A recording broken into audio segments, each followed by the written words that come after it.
چین economically امریکہ کا مقابلہ نہیں کر سکتا، لیکن وہ ایک قوت ضرور ہے جو کہ وہ جو کہتے ہیں نا power to be reckoned with. اس کی وجہ سمجھنے کے لیے آپ کو معیشت کے جو دو نظام ہیں ان کو سمجھنا ہوگا۔ ایک نظام وہ ہے جو کہ سینٹرلی پلانڈ اکانومی ہوتی ہے، مطلب وہ اکانومی جس میں ریاست اپنا ایک بہت ہی مضبوط کردار ادا کرتی ہے، وہ گائیڈ کرتی ہے، وہ کنٹرول کرتی ہے اکانومی کو، وہ پورے جو پلاننگ ہوتی ہے وہ سینٹرل جو اسٹیٹ کا جو سینٹرل ادارہ ہوتا ہے وہ بناتا ہے۔ اس کے مقابلے میں فری مارکیٹ اکانومی ہے یا وہ اکانومی ہے جو جس کو ہم نیو لبرلزم کہتے ہیں۔ اس اکانومی میں بینکوں کا غلبہ ہوتا ہے۔ اب اس وقت آپ دنیا میں دیکھیں تو آپ کو معلوم ہوگا کہ کارپوریشنز جو ہیں وہ ریاستوں سے زیادہ بھاری ہیں، ان کی طاقت ریاستوں سے زیادہ ہے، ان کی اکانومی کچھ ریاستوں سے زیادہ ہے۔ اسی طرح جو بلینئر ایک کلاس ہے پوری دنیا میں، خاص طور سے امریکہ میں، اس کا آپ دیکھ رہے ہیں کہ غلبہ ہے پوری دنیا پہ۔ اس نظام میں دولت غریب سے امیر کی طرف، غریب ملکوں سے امیر ملکوں کی طرف سائفن آف ہوتی ہے، کھینچی جاتی ہے۔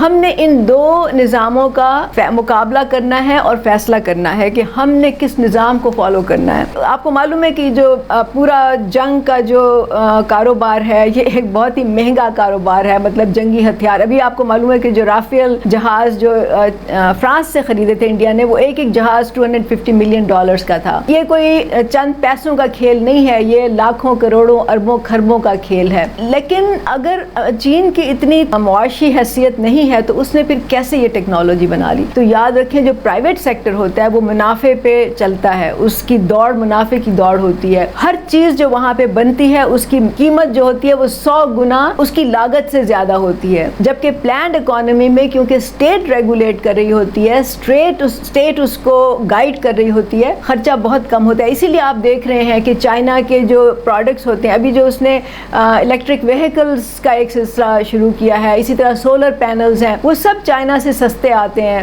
بجائے آپ اس کے کہ آپ امریکہ سے خریدیں، یورپ سے خریدیں یا باقی ملکوں سے خریدیں۔ پلانڈ اکانومی کا ایک یہ بھی فائدہ ہوتا ہے کہ وہاں پہ کم لاگت سے آپ چیزیں بنا سکتے ہیں۔ اگرچہ ہم سمجھتے ہیں کہ چین ابھی بھی معاشی طور پہ امریکہ سے بہت پیچھے ہے، ابھی بھی اس کی فوجی قوت امریکہ کی فوجی قوت کا مقابلہ نہیں کر سکتی، لیکن یاد رکھیں کہ امریکہ کا جو سسٹم ہے وہ کم از کم 2 صدی پر محیط ہے، جبکہ چائنا جو ہے وہ پچھلے 50 سال میں صرف اتنا بڑھا ہے۔ 50 سال پہلے تک چائنا جو تھا وہ ایک بیکورڈ اگریرین سوسائٹی تھی، مطلب آپ سمجھ لیں کہ انڈیا اور پاکستان سے کچھ زیادہ بہتر نہیں تھی، لیکن پاکستان 50 سال کے عرصے میں وہ اتنا طاقتور ہو گیا ہے کہ وہ امریکہ کے مد مقابل آ کے کھڑا ہو گیا ہے۔ تو اس کے پیچھے وجہ تو ہے نا کوئی، اور میرے خیال میں planned economy is actually the reason for that۔